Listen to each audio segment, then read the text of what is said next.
Hello, this is Dr. Grande. Today's question is, can I analyze the case of Eliza Fletcher? Just a reminder, I'm not diagnosing anybody in this video, only speculating about what could be happening in a situation like this. If you enjoyed this video, please like it, subscribe to my channel, and consider supporting me on Patreon. I will put the link to Patreon in the description for this video. First, I'll look at the background of this case. I'll move to the timeline of the crime and offer my analysis.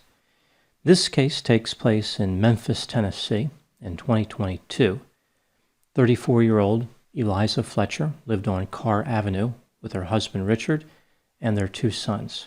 She worked as a teacher in an elementary school. She was an active runner who previously qualified for the Boston Marathon. She would often run before dawn.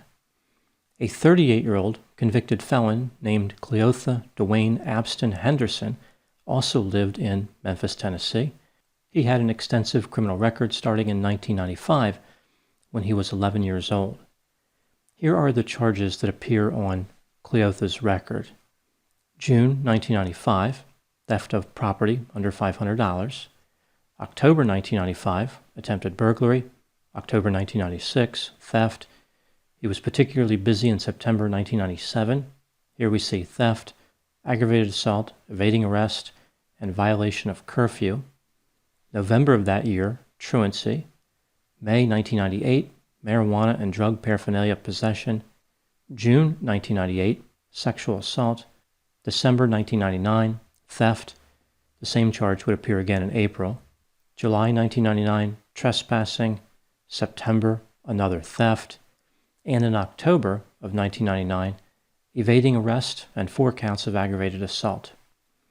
On May 25, 2000, when Cleotha was 16 years old, he was charged with crimes that would pause his criminal career for quite some time. Cleotha abducted a Memphis attorney named Kemper Durand at gunpoint as he left an award ceremony just before 2 a.m. He put Kemper in the trunk of his own car, a 1992 Mercedes-Benz, and kept him there for 2 hours. Cleotha used this time to pick up 2 other juvenile conspirators. After this, they made Kemper drive to a gas station and tried to force him to withdraw money from an ATM. Kemper yelled for help after seeing an armed Memphis Housing Authority guard walk into the gas station. At this point, the conspirators fled the scene. They would all be arrested. Cleotha pleaded guilty to aggravated kidnapping in November of 2001 and was sentenced to 24 years in prison. He was released after 20 years in November 2020. This was not an early release, like the parole board didn't hear his case and decide to release him. Rather, he was released based on credit for time served and other incentives earned in prison. Eliza Fletcher had never met Cleotha. Now moving to the timeline of the crime. On Friday, September 2, 2022, at about 4 a.m., Eliza started running on her normal route along Central Avenue near the University of Memphis. A black 2013 GMC Terrain can be seen stalking Eliza as she was running. The SUV drove by where Eliza was running and then waited for her to run by. At 4:20 a.m., a man approached Eliza on Central Avenue and forced her into the passenger side of this SUV. There was a physical struggle, then the SUV remained in the parking lot for 4 minutes. After this, it drove away. At 6:45 a.m., a man on a bicycle saw Eliza's cell phone on the ground not far from where she had been attacked. He also noticed a pair of Champion sandals, which later become important to this case. The man then rode his bicycle over to Eliza's residence and gave those items to her family members. At 7 a.m., Eliza's husband Richard called the police and told them that she never returned home from her run. The police started investigating at this point. They found some of Eliza's belongings at the scene of the abduction and collected the items that the man on the bicycle dropped off to Eliza's family members. They tested the DNA on the sandals, which matched Cleotha. The police were able to locate surveillance video which showed Cleotha wearing those sandals. The police searched cell phone records and found that his phone was at the scene of the crime when Eliza was kidnapped. On Saturday, September 3 at 10:45 a.m., U.S. Marshals found the GMC Terrain in a parking lot close to Cleotha's residence. They approached him as he stood in the doorway of his home. He fled, but was captured after a brief pursuit. Cleotha's brother, Mario Abston, said that Cleotha had been acting strange. Mario and another witness saw him cleaning the GMC Terrain with floor cleaner. They also saw him washing his clothes in the sink. An examination of the SUV found evidence that Eliza had sustained serious injuries. Cleotha was charged with especially aggravated kidnapping and tampering with evidence on Sunday, September 4. The next day, he was charged with identity theft, theft of property under $1,000, and fraudulent use of a credit card. He allegedly committed these offenses on September 1, the day before the kidnapping. On Monday, September 5, at 5:07 p.m., Eliza's body was found next to a vacant duplex on Victor Street in South Memphis. This is only about a mile and a half from Cleotha's residence. A pair of purple Lululemon running shorts were found in a nearby trash bag. These matched the pair that Eliza was wearing when she disappeared. The next day, when her body was identified, Cleotha was charged with first-degree murder and first-degree murder in perpetration of a kidnapping. At the time making this video, he is being held without bond. There is a coincidence involved in this case that's worth mentioning. The attorney, Kemper Durand, who was kidnapped by Cleotha in 2000, died in February of 2013. Eliza's uncle works for the same law firm that used to employ Kemper. Now moving to my analysis. Here are my thoughts on a few areas that stood out to me in this case. Item number 1, not including his criminal record, there's only a small amount of information available about Cleotha's early years. Reports indicated that his childhood was rough, but his relationships with family members were good. When he was arrested for kidnapping in 2000, his records indicated that he had no mental illness. However, the records also indicated that he was 100% violent. That's a lot of percent, the maximum, in fact. This is a case of someone who started committing crimes at age 11 and continued committing crimes as he escalated the level of violence. It seems clear that Cleotha was destined to commit murder. The attorney he kidnapped believed that Cleotha would have murdered him if the armed housing authority guard had not walked into that gas station. The 20 years that Cleotha spent in prison gave society a reprieve from the murder, but it would appear as though he made up for lost time after his release. Item number 2, what do I think happened in this case? This is just a theory, my opinion. Cleotha was in the mood to commit an assault of a sexual nature, murder, or both. He was driving around in his GMC Terrain looking for a victim. When he noticed Eliza, he became excited. She was jogging at 4 a.m. in an area which was not known for its high level of safety.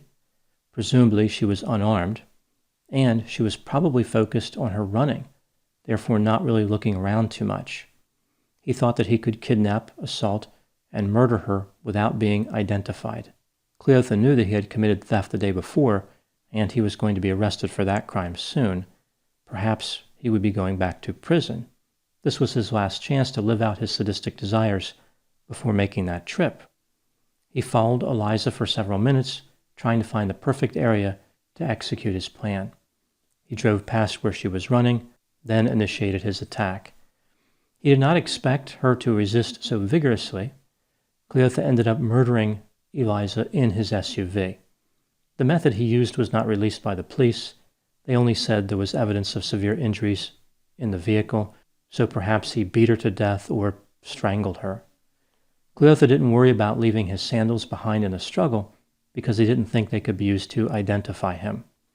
He dumped Eliza's body, then attempted to clean his vehicle and his clothing. After being arrested, Cleotha accepted his fate. He is familiar with prison and not really worried about going back. He spent over half of his life in prison. It is his home, where he belongs.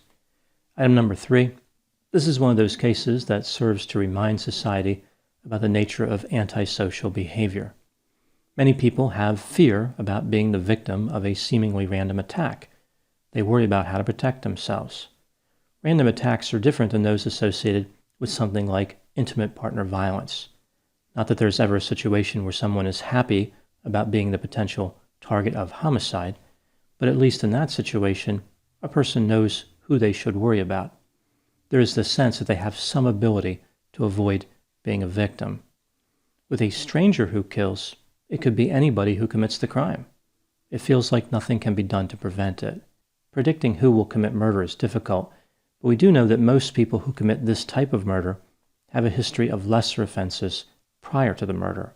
Psychopathic and narcissistic characteristics typically facilitate this type of homicidal violence. In the case of Cleotha, his behavior made it clear that he was exceptionally dangerous, yet the system had no choice but to release him when his time was up.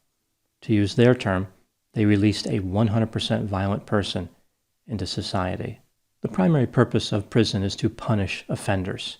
Prisons are deliberately made to be miserable so that people who are there will have a strong incentive to avoid crimes when they are released. Some offenders simply do not care if they are in prison or not, or if they do care, their desire to commit crime is stronger than the fear of being in prison. Prison does not have much in the way of rehabilitation value for some offenders, as this case illustrates. Moving to the final item, number 4. Some people have pointed out that running in Memphis before dawn is probably not the safest idea. I don't think they say this in order to blame the victim, but rather to point out how dangerous Memphis is.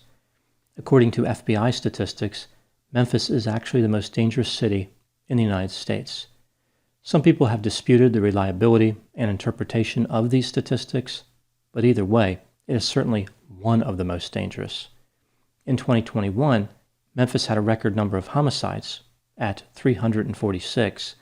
This broke the previous record of 332, which the city had set the year before. Despite the city being so dangerous, a person running through the city might feel safe. They might feel secure because they are physically fit and always moving. All things being equal, it makes them a more difficult target than a person who is sitting at a bus stop, for instance. The problem in this case is that the person running encountered a particularly violent and determined offender, an individual who is willing to do whatever was necessary to commit homicide. When somebody like this is loose in society, no street is safe, no time of day is safe, and no activity is safe. Those are my thoughts in the case of Eliza Fletcher. Please put any opinions and thoughts in the comment section. They always generate an interesting dialogue. As always, I hope you found my analysis of this topic to be informative. Thanks for watching.